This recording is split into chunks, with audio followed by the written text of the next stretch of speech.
జంధ్యాలపై నోరు పారేసుకుని చెంపలేసుకున్న చిరు Brahmanandam. Telugu cinema industry మర్చిపోలేని ఒక పేరు జంధ్యాల.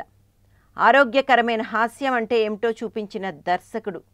అనేక మంది కమెడియన్లకు కెరియర్ భిక్ష పెట్టి ఈరోజు కొందరి గిన్నీస్ బుక్ రికార్డులకు, కోట్ల ఆస్తులకు తానే కారణం. కానీ చిన్న వయసులోనే కీర్తిశేషుడయ్యాడు. తన వల్ల బాగుపడిన నటులు ఎవరైనా సరే లక్షల మంది ప్రేక్షకులు ఒక కార్యక్రమాన్ని చూస్తున్నప్పుడు తమ గురువులను తలుచుకోకపోయినా పర్వాలేదు, కానీ కించపరచడం భావ్యం కాదు కదా, అది సంస్కార రాహిత్యం కాదా? మెగాస్టార్ చిరంజీవి, తెరమరుగవుతున్న కమేడియన్ బ్రహ్మానందం మీలో ఎవరు కోటీశ్వరుడు ప్రోగ్రాంలో అనాలోచితంగా జంధ్యాలపై పేలి తర్వాత చెంపలేసుకున్నారట.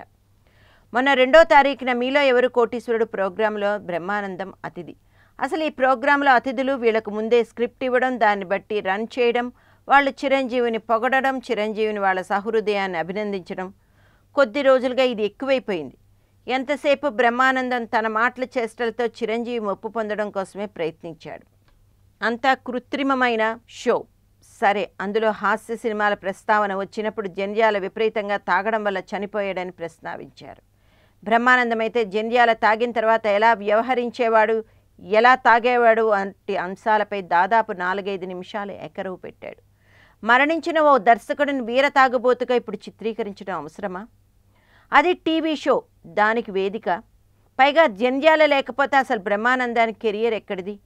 పైగా మధ్యలో మరణించిన మరో పాత కమేడియన్ రాజబాబు ప్రస్తావన అలాగే తీసుకొచ్చారు. చూసేవాళ్లకు కూడా వెగటు పుట్టింది.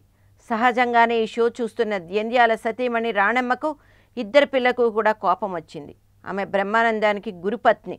బ్రహ్మానందానికి ఫోన్ చేసి నిలదీసిందట. దాంతో బ్రహ్మానందానికి తాను చేసిన తప్పేమిటో తెలిసొచ్చి క్షమించాలని వేడుకున్నాడట. అనేక సందర్భాలలో బ్రహ్మానందం అరాచకంగా చిల్లరగా వ్యవహరిస్తుంటే జంధ్యాలే తనను ఎలా మార్చాడో కూడా ఆమె గుర్తు చేసేసరికి బ్రహ్మానందానికి ఇక నోటమాట రాలేదట. తర్వాత ముంబై దగ్గర ఏదో షూటింగ్లో ఉన్న చిరంజీవికి ఫోన్ చేసింది. అసలు ఆ సంభాషణ ఎలా అనుమతించారు అని అడిగింది. మీరు కావాలంటే చూపిస్తాను, నా భర్త ఎలా చనిపోయాడో రిపోర్ట్లున్నాయి.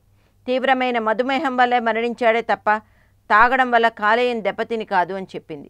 దీంతో చిరంజీవి కూడా జరిగిన తప్పేమిటో అర్థమైంది. తాను కూడా ఆమెను క్షమాపణ కోరాడు. జంధ్యాల పట్ల తను ఎనలేని గౌరవం ఉందని, ఇది ఉద్దేశపూర్వకంగా జరిగింది కాదని చెప్పాడు.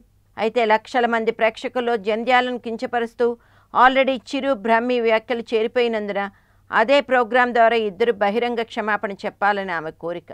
చాలా న్యాయమైన కోరిక, ఆవేదనతో కూడిన సమంజసమైన డిమాండ్. అసలు ఈ టీవీ షో ఉద్దేశం ఏమిటి? దాన్ని ఇలా సినీ అతిథులు పరస్పర ప్రశంసలతో ఎందుకు ఇలా దిగజారుస్తున్నారు?